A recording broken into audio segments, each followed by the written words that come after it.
So as we go down this path of identifying the up-leg property to replace the property that you've sold, what kind of properties can you identify? In other words, are all types of real estate considered equal? Like, could I sell, let's say, an industrial building and buy a single family house? Could I buy raw land? Could I buy an apartment building? What can I trade? Well, I love this question. So this is in the tax code, this is referred to as like-kind property. So Okay. basically, what is like-kind property? And so the bottom line to this is that as long as it's real estate, anywhere in the US, then it qualifies for an exchange. It's all about not what the property is, but how the property will be used by the taxpayer. So as long as if it's a single family investment home, it needs to be a rental.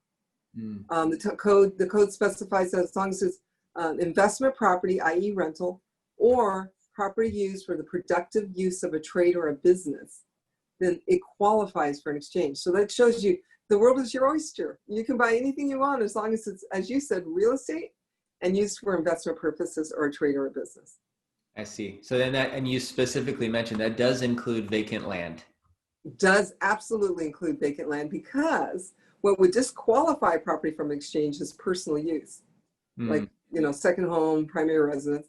So IRS has taken a stance that if you've got vacant land, you're not using it personally. So Right. It went into the investment bucket, and it totally is investment property. Perfect. And you said the funds do have to stay within the US. You cannot go offshore, correct? Absolutely. You've got to stay within the US. What about the territories? So very good. So territories have to sign a certain tax treaty every year for them to participate in the 1031. The only territory that cooperates and signs the tax treaty is US Virgin Islands.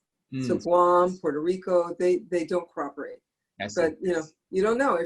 Every year could be different, but so far they've been on their stance for quite a while, Guam and Puerto Rico.